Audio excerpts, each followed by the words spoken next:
नमस्कार दोस्तों, मैं अजय कुमार आपके अपने एकलव्य एजुकेशन चैनल पे एक बार फिर से आप सभी लोगों का स्वागत करता हूं। दोस्तों, जैसा कि आपको पता है कि ये मेरी वीडियो KVS PRT के लिए काफ़ी महत्वपूर्ण है, जो कि 30 नंबर हिंदी कंपलसरी है।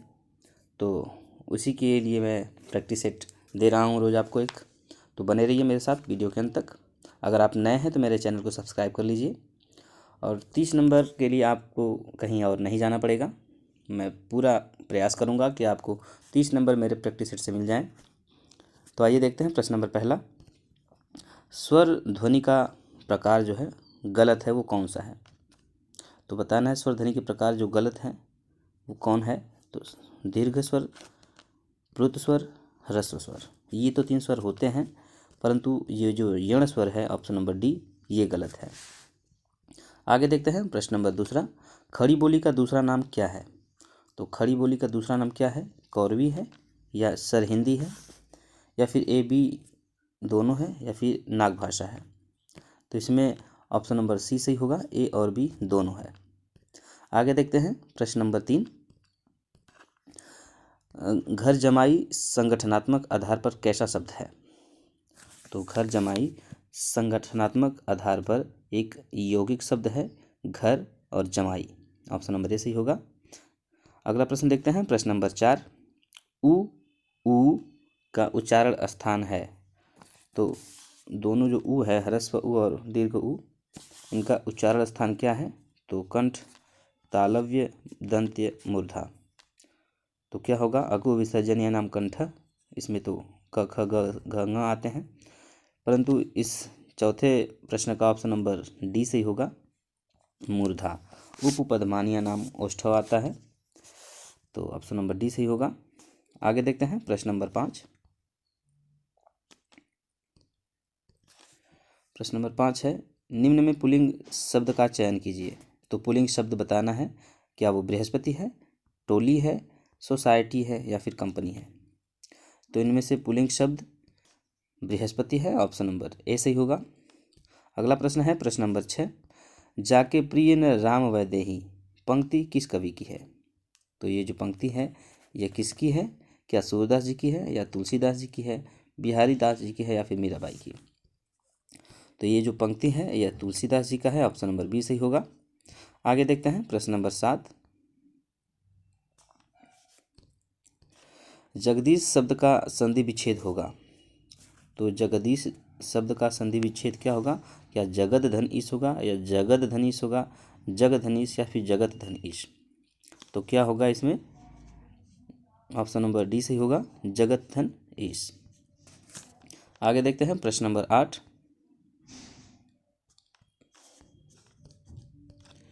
अनामिका किसकी कृति है? तो इसमें बताना है कि अनामिका जो रचना है यह किसकी कृति है।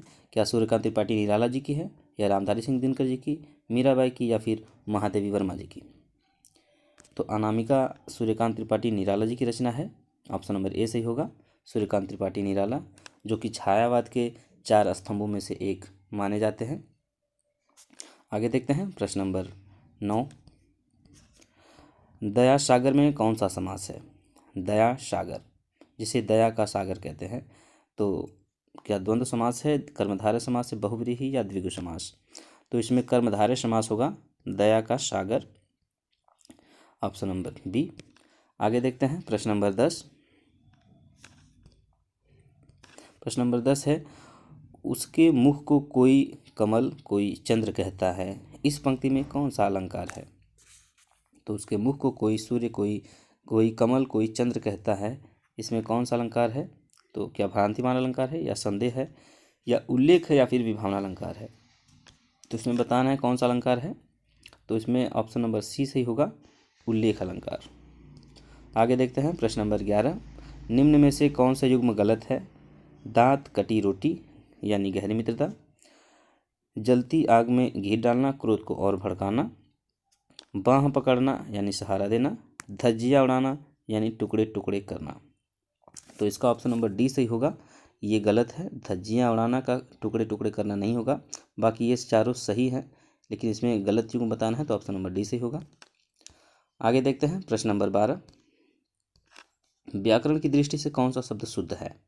व्याकरण की दृष्टि से शुद्ध शब्द बताना है। तो क्या तदुपरांत है या खुराक है, उच्छ्वास या फिर अंजलि? तो बताना है कौन सा शब्द इसमें शुद्ध है। तो उच्छ्वास देखिए ऐसे लिखते हैं, ऑप्शन नंबर सी सही होगा। तदुपरांत नहीं, तदोपरांत होता है। खुराक में छोटा ऊ की मात्रा होता है। अंजलि में ये चंद्रबिंदी बस रहेगी। तो ऑप्शन नंबर सी सही होगा, उच्छ्वास। अगला प्रश्न है प्रश्न नंबर 13। छली शब्द का विलोम होगा। तो छली शब्द का विलोम क्या होता है? क्या निश्छल होता है या छलवा होता है या धोखेबाज होता है या फिर तेजवान होता है? तो छली का निश्छल होगा, ऑप्शन नंबर ए सही होगा, निश्छल। आगे देखते हैं प्रश्न नंबर 14। प्रश्न नंबर 14 है, कौन सा शब्द भिन्न अर्थ और प्रकृति का है?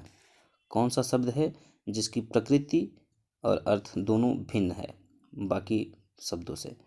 तो क्या आपदा है या विपदा है, इल्म है या फिर मुसीबत है? तो बताना है कौन सा वो शब्द है। आपदा, विपदा, मुसीबत ये समानार्थी शब्द है, लेकिन इल्म जो है यह दूसरी भाषा का शब्द भी है और इसका अर्थ भी कुछ अलग है जो मुझे याद नहीं है। तो ऑप्शन नंबर डी सी सही होगा, इल्म। अगला प्रश्न देखते हैं प्रश्न नंबर 15। विराम चिन्ह की दृष्टि से कौन सा वाक्य अशुद्ध है? तो कौन सा वाक्य अशुद्ध है यह बताना है। वस्तुतः वह गोपाल है। बी ऑप्शन, हाँ लिख सकता हूँ। रोको मत जाने दो। डी, अच्छा अब मैं चलता हूँ। तो इनमें से बताना है कौन सा शब्द अशुद्ध है।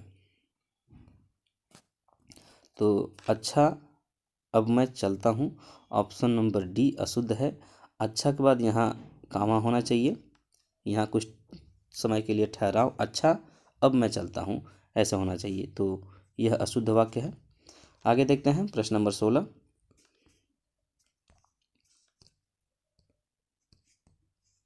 प्रश्न है, खलनायक में कौन सा समास है? तो खलनायक में कौन सा समास है? कर्मधारय समास है, अव्ययी भाव समास है, तत्पुरुष या बहुव्रीहि? तो खलनायक में कर्मधारय समास होगा, ऑप्शन नंबर ए सही होगा, खलनायक कर्मधारय। अब प्रश्न नंबर 17 है, अर्थ के आधार पर वाक्य नहीं है। तो अर्थ के आधार पर कौन सा वाक्य नहीं है? क्या इच्छावाचक, प्रश्नवाचक, देशवाचक या आज्ञावाचक? ये तीन तो हैं, इच्छावाचक, प्रश्नवाचक, आज्ञावाचक हैं, परंतु सी ऑप्शन नहीं होगा, यही गलत है। तो ऑप्शन नंबर सी सही होगा। आगे देखते हैं प्रश्न नंबर 18। प्रश्न नंबर 18, लेखक और उसकी कृति के युग्म कौन सा गलत है ये बताना है। तो कौन सा गलत है यही बताना है। तो आइए देखते हैं, क्या अंधा कुआं इनकी रचना है? तो बिल्कुल इन्हीं की रचना है। चक्रव्यूह किसकी रचना है? तो यही ऑप्शन नंबर बी गलत है। बिना दीवारों के घर मनु भंडारी जी का है, सफ़ेद कौवा मंजुल भगत जी का है। चक्रव्यूह मुझे याद नहीं आ रहा, अब देख लीजिएगा, लेकिन ऑप्शन नंबर बी ये असंगत है। आगे देखते हैं प्रश्न नंबर 19। प्रश्न नंबर 19 देखते हैं, कवि और उनकी रचना का कौन सा जोड़ा सही नहीं है? इसमें भी मिलान करना है। तो कौन सा जोड़ा सही नहीं है? भारतेंदु हरिश्चंद्र जी की रचना प्रेम सरोवर है और राधा कृष्ण दास की भारत बारहमासा है। महादेव वर्मा जी की रचना है दीपशिखा यामा नीरजा, अन्य रचना है। लेकिन साकेत जो है, साकेत रचना इनकी नहीं है। श्रीधर पाठी जी की रचना नहीं है। साकेत मैथिली शरण गुप्त जी की रचना है। आगे देखते हैं, तो ऑप्शन नंबर सी सही होगा। अगला प्रश्न है प्रश्न नंबर 20। प्रश्न नंबर 20 है, समास का विलोम है। तो समास का विलोम क्या होगा? क्या व्यास होगा, त्याग होगा, राजा होगा या फिर नाराज होगा? तो इसका ऑप्शन नंबर ए सही होगा, समास का व्यास होता है, ऑप्शन नंबर ए। अगला प्रश्न है प्रश्न नंबर 21, रुक्मणी मंगल किसकी रचना कृति है? तो रुक्मणी मंगल किसकी रचना कृति है? क्या कालिदास जी की है या तुलसीदास जी की, महादेव वर्मा या फिर देव जी की? तो रुक्मणी मंगल यह तुलसीदास जी की रचना है, ऑप्शन नंबर बी सही होगा। अगला प्रश्न है प्रश्न नंबर 22। 22 नंबर प्रश्न देखते हैं, तद्भव और उसके तत्सम का कौन सा मेल गलत है? तो तद्भव तत्सम का मेल जो गलत है उसे बताना है। बहन का भगिनी ये तो सही है। पत्र का पर्ण ये भी सही है। दुर्लभ का सबल और दोना का द्रोण, ये भी सही है, लेकिन दुर्बल का सबल नहीं होता है, दुर्बल का कमजोर होता है। ऑप्शन नंबर सी सही होगा। आगे देखते हैं प्रश्न नंबर 23। चौपाई छंद में कितनी मात्राएं होती हैं? चौपाई छंद में क्या 16 मात्राएं होती हैं, या 17, 14 या फिर 15? तो बताना है कौन कितनी मात्राएं होती हैं चौपाई में। तो 16 मात्राएं होती हैं चौपाई में, 16 मात्राएं होती हैं। आगे देखते हैं प्रश्न नंबर 24। बच्चा सो रहा है वाक्य में वाच्य होगा। बच्चा सो रहा है यह किस प्रकार का वाक्य है? तो बताना है दंत्य वाक्य, ऐसा कोई वाक्य होता ही नहीं। कर्तृवाच्य, भाववाच्य, कर्मवाच्य। तो बच्चा सो रहा है, इसमें कोई क्रिया हो रही है, वह सो रहा है, तो ऑप्शन नंबर बी सही होगा, कर्तृवाच्य। आगे देखते हैं प्रश्न नंबर 25। इनमें कौन सा अमृत का पर्याय है? तो अमृत का पर्याय क्या ए है? सुधि या अब्ज, सुधा या फिर अशी? तो इसमें ऑप्शन नंबर सी सही होगा, सुधा यह अमृत का पर्याय है, ऑप्शन नंबर सी। आगे देखते हैं प्रश्न नंबर 26 है।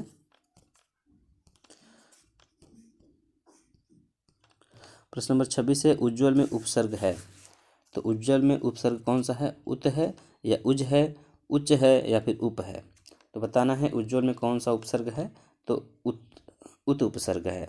उत धन ज्वल होता है, उत धन ज्वल, आधा ज रहेगा जो 2 बार है। अगला प्रश्न है प्रश्न नंबर 27। जो छाती के बल चलता हो उसके लिए एक शब्द, जो छाती के बल चलता हो उसके लिए एक शब्द क्या है? क्या उसे उरग कहते हैं, राधा, शालक या प्रत्यक्षु?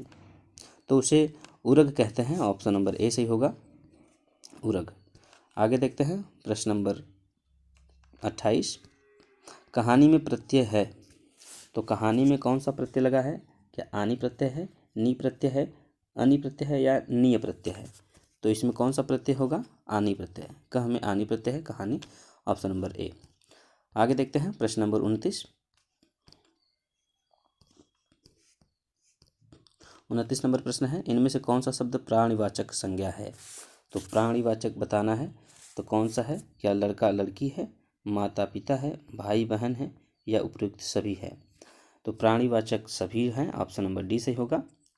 अगला प्रश्न है प्रश्न नंबर 30। अद्भुत रस का अस्थायी भाव है। तो अद्भुत रस का अस्थायी भाव क्या होता है? क्या जुगुप्सा होता है, निर्वेद होता है, विस्मय होता है या फिर रति? तो बताना है कि अद्भुत रस का अस्थायी भाव है, तो ऑप्शन नंबर सी सही होगा, विस्मय। आगे देखते हैं अगला प्रश्न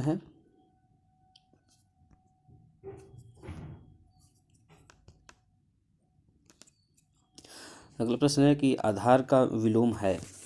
तो आधार का विलोम क्या है?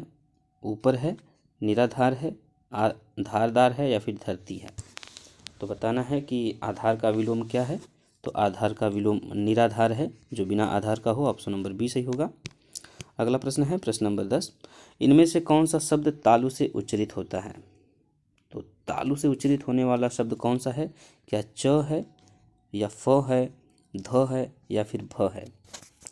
तो ईचु ऐसा नाम तालु जिसमें ई, य और च, छ, ज, झ आता है, तो ऑप्शन नंबर ए सही होगा, च, ऑप्शन नंबर ए। आगे देखते हैं प्रश्न नंबर 11। उत्तराधिकारी में प्राप्त संपत्ति, उत्तराधिकार में प्राप्त संपत्ति के वाक्यांश के लिए एक शब्द होगा, तो उसे क्या कहते हैं? दत्तक कहते हैं या पैतृक कहते हैं या रिक्त कहते हैं? तो जो उत्तराधिकार में संपत्ति प्राप्त होती है लड़कों को, उसे रिक्त कहते हैं, ऑप्शन नंबर डी सही होगा, रिक्त।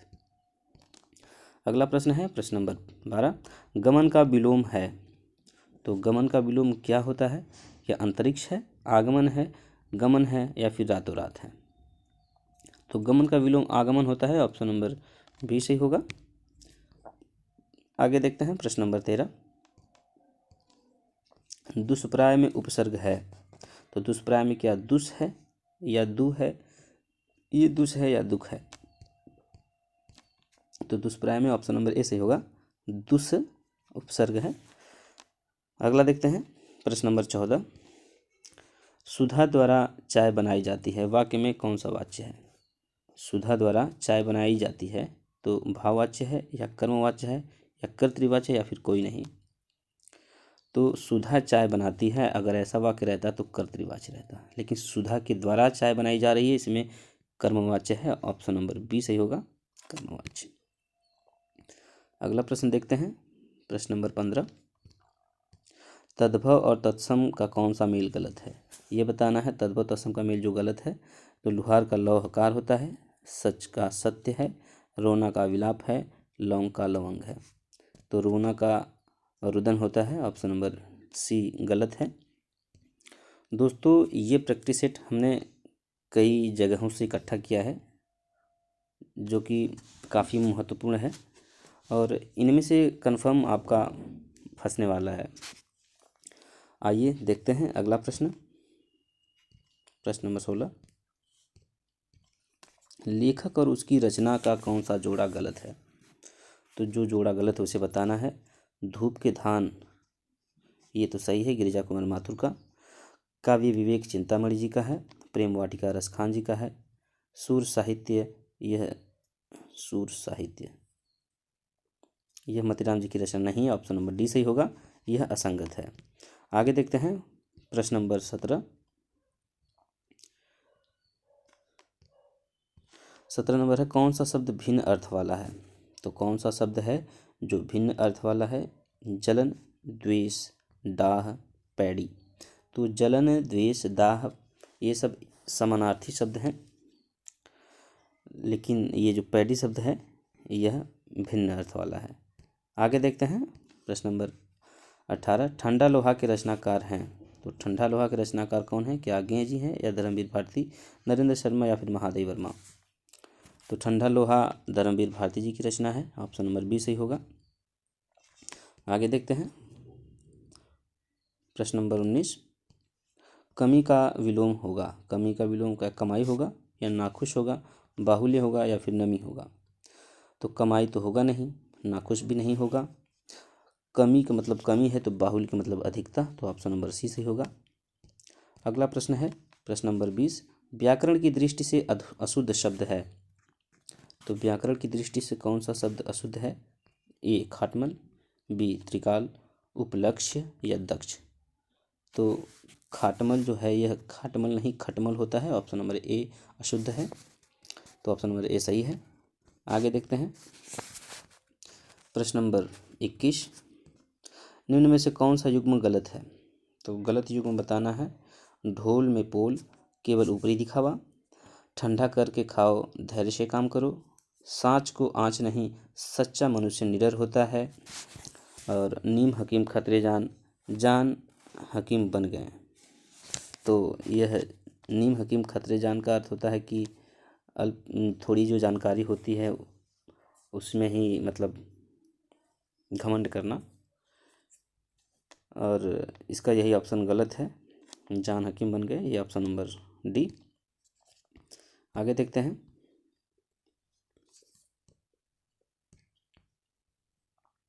प्रश्न नंबर 22 है। उपमेय और उपमान में आरोप होने पर अलंकार होता है, तो उपमेय और उपमान में जहाँ पर आरोप होता है वहाँ कौन सा अलंकार होता है?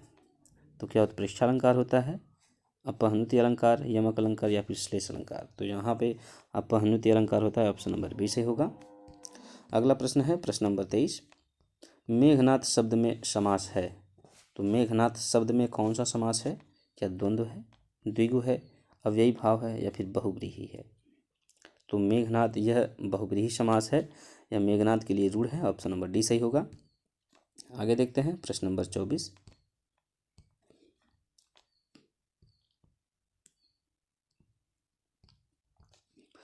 तो इनमें से किसमें अव्ययी भाव समास है? इन शब्दों में से किन शब्द में अव्ययी भाव समास है? तो क्या प्रतिदिन में है, प्रतिमाह में है, यथार्थ में है या फिर सभी में? तो इन सभी में है, इसमें प्रति है, प्रतिमा, यथा, ये सब अव्यय शब्द हैं, तो उपयुक्त सभी होगा, ऑप्शन नंबर डी। अगला प्रश्न देखते हैं, अभ्यास में किस उपसर्ग का प्रयोग हुआ है? तो अभ्यास में क्या अभी है उपसर्ग, या अ है, अब है, या फिर अप है? तो इसमें अभी उपसर्ग है, ऑप्शन नंबर ए सही होगा, अभिधन आश। अगला प्रश्न है प्रश्न नंबर 26, नौका विहार किस विधा की विधा क्या है? तो नौका विहार की विधा पूछा है, तो क्या कहानी है, कविता है, उपन्यास है, या नाटक है? तो नौका विहार यह कविता है। आगे देखते हैं प्रश्न नंबर 27, राजस्थानी की उपबोली है, तो राजस्थानी की उपबोली क्या है? क्या शेखावट है, शेखावटी, किशनगढ़ी, जयपुरी, या सभी? तो इसकी उपबोली सभी को माना गया है, ऑप्शन नंबर डी सही होगा।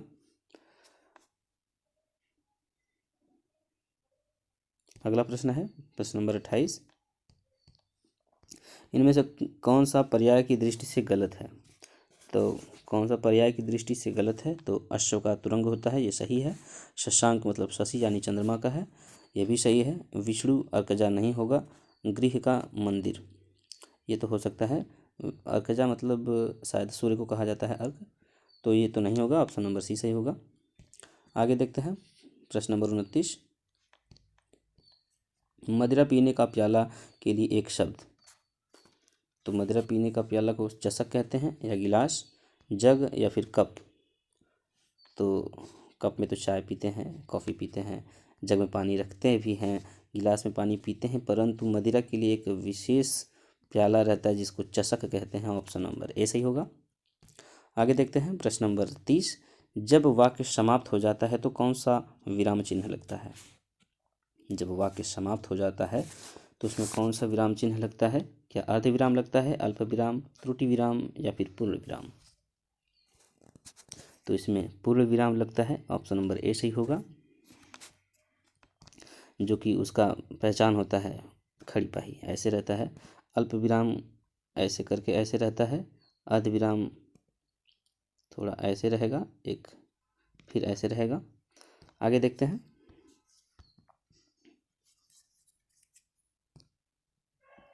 अगले प्रैक्टिस सेट का, मतलब 3 प्रैक्टिस सेट हमने लिया है जो 30-30 नंबर के थे, तो ये अब तीसरा प्रैक्टिस सेट है जो मैं इसी में कराऊंगा आज। तो देखते हैं,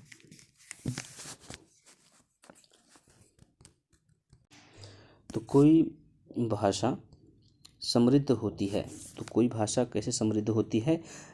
जब दूसरी भाषा से ध्वनि लेकर, या दूसरी भाषा से शब्द लेकर, दूसरी भाषा से अक्षर लेकर, या दूसरी भाषा का उच्चारण लेकर।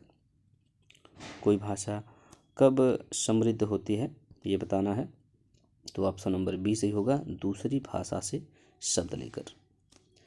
आगे देखते हैं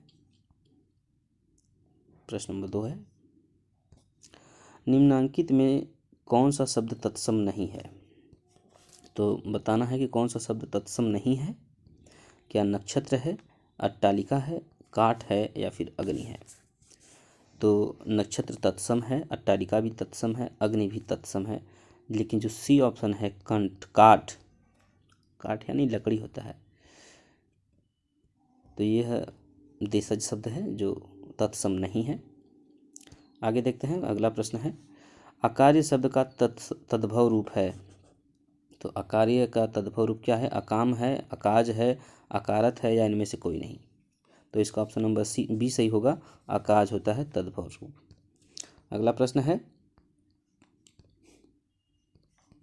आगे देखते हैं, किस उपसर्ग का प्रयोग करके नमन शब्द का विपरीतार्थक बनाया जा सकता है?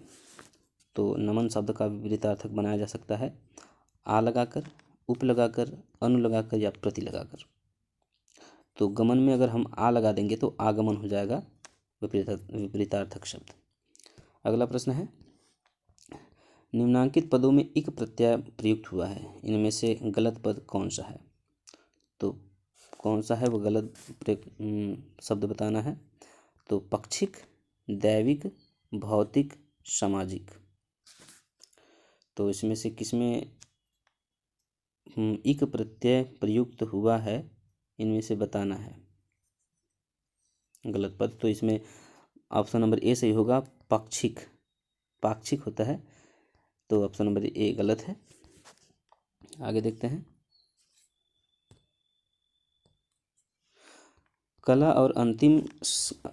कला का अंतिम और सर्वोच्च ध्येय सौंदर्य है। काव्य में कितने विशेषण हैं? तो इस वाक्य में विशेषण बताना है। इस वाक्य में कितने विशेषण है? क्या एक है, दो है, तीन है, चार है? तो कला का अंतिम सर्वोच्च ध्येय, कला का अंतिम और सर्वोच्च ध्येय, इसमें कितने हुए? कला सर्वोच्च ध्येय, इसमें तीन विशेषण हुए। ऑप्शन नंबर डी सही होगा, तीन। आगे देखते हैं प्रश्न नंबर 7। हर आदमी अपनी आदतों से मजबूर होता है। वाक्य में मजबूर शब्द किस भाषा का विशेषण है? तो यह क्या हिंदी का है, या फारसी का, या फिर अरबी का, या फिर पुर्तगाली का? तो यह अरबी शब्द का है। ऑप्शन नंबर सी सही होगा। अब अरबी शब्द का शब्द है, अरबी भाषा का। आगे देखते हैं प्रश्न नंबर 8। नैसर्गिक का पर्यायवाची शब्द है।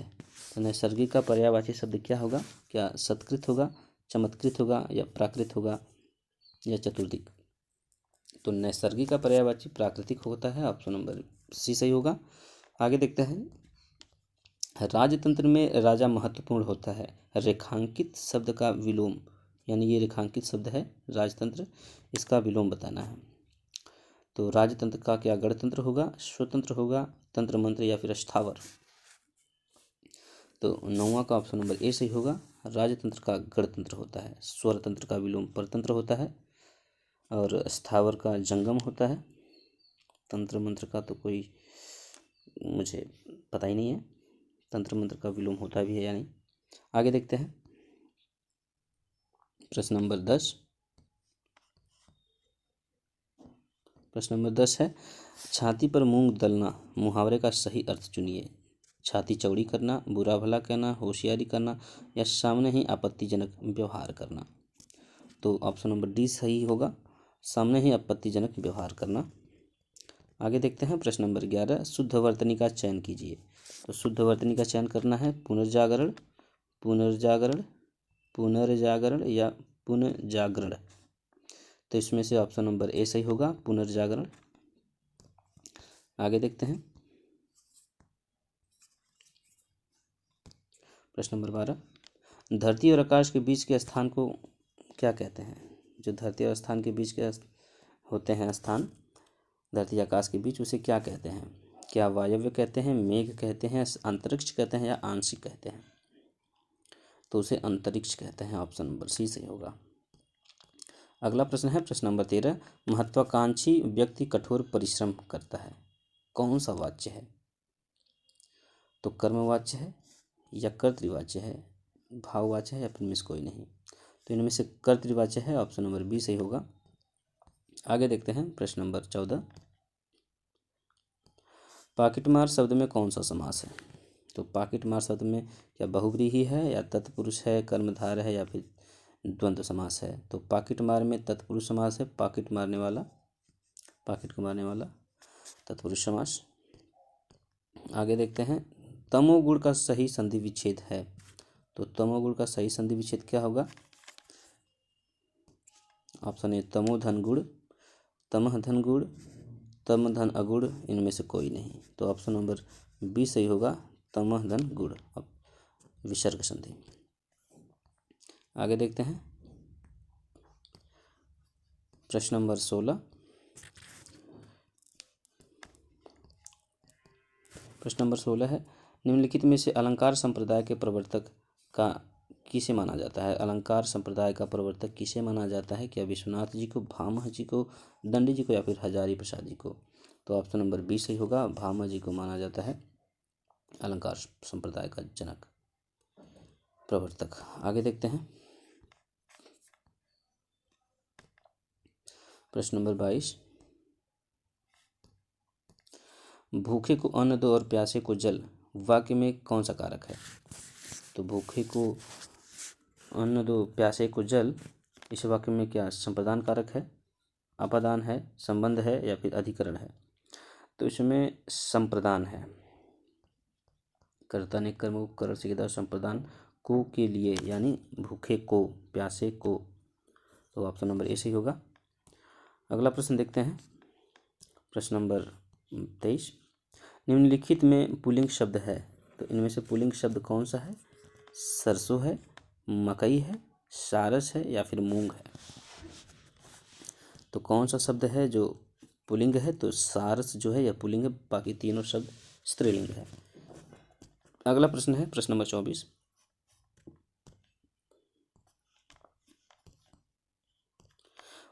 उसने नहाकर भोजन किया। उसने नहाकर भोजन किया, इस वाक्य में नहाकर किस क्रिया का उदाहरण है? जो नहाकर है वह किस क्रिया का उदाहरण है? क्या संयुक्त क्रिया का उदाहरण है, प्रेरणार्थक, या फिर द्विकर्मक, या फिर पूर्वकालिक?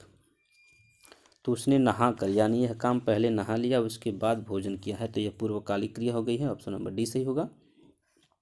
अगला प्रश्न है प्रश्न नंबर 25। कामायनी किस प्रकार का ग्रंथ है?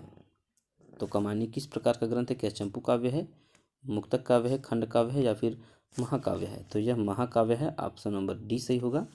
कामायनी जयशंकर प्रसाद जी की एक महाकाव्य है। आगे देखते हैं प्रश्न नंबर 26। गंगावतरण काव्य के रचयिता का नाम बताइए। जगन्नाथ दास रत्नाकर हैं, नागार्जुन जी हैं, धूमिल हैं या फिर श्यामनारायण पांडे जी हैं? तो गंगावतरण जगन्नाथ दास रत्नाकर जी की रचना है। ऑप्शन नंबर ए सही होगा। आगे देखते हैं प्रश्न नंबर 27। बैताल पच्चीसी किसकी कृति है? तो बैताल पच्चीसी किसकी कृति है? क्या सदल मिश्र जी की है, सूरत मिश्र जी की है, लल्लूलाल या फिर नाभादास जी की? तो बैताल पच्चीसी सूरत मिश्र जी की रचना है। ऑप्शन नंबर बी सही होगा। अगला प्रश्न है प्रश्न नंबर 28। निम्नलिखित में से अनिश्चयवाचक सर्वनाम छांटिए। तो अनिश्चयवाचक सर्वनाम बताना है। क्या कोई है, वह है, जो है या कौन है? तो यह कोई जो है यह अनिश्चयवाचक सर्वनाम है। ऑप्शन नंबर ए सही होगा। आगे देखते हैं प्रश्न नंबर 29। निम्नांकित में से संज्ञा को छांटिए। तो संज्ञा को छांटना है। क्या क्रोधित है, क्रोधी है, क्रुद्ध है या फिर क्रोध है? तो इनमें से जो क्रोध है यह संज्ञा है। ऑप्शन नंबर डी सही होगा। अगला प्रश्न है और इस सीरीज का अंतिम प्रश्न। भाषाई कौशल के अंत में, भाषाई कौशल में अंत में विकास कराना चाहिए। तो अंत में किसका विकास कराना चाहिए, मतलब क्रमबद्ध पूछ रहा है, पहले, दूसरे, तीसरे और अंतिम नंबर पे कौन है? तो क्या सुनने का, बोलने का, पढ़ने का और लिखने का? तो बताना है। तो इसका एक ट्रिक है, सुबोपली, सुबोपली।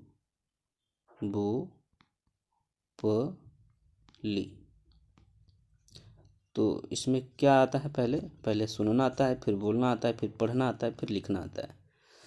तो इसमें सबसे अंतिम पूछा है अंत में, तो लिखना आएगा। ऑप्शन नंबर डी सही होगा, लिखना। तो दोस्तों आज मेरे प्रैक्टिस सेट की जो 3 प्रैक्टिस सेट आज हमने करवाए हैं 30-30 नंबर के, जिसमें से कुछ प्रश्नों को हमने काट दिया है जो कि कुछ खास नहीं थे, जो कुछ संस्कृत से संबंधित थे। और लेकिन इसमें जो प्रश्न हमने लिए हैं काफ़ी अच्छे लेवल के प्रश्न हैं, जो कि आपको KVS में पूछे जाने की पूरी से पूरी संभावना है। तो आप इसी तरह बने रहिए मेरे साथ और आपका 30 नंबर हमारे यहाँ से पक्का मिलेगा। तो आज के लिए बस इतना ही। जय हिंद, जय हिंद।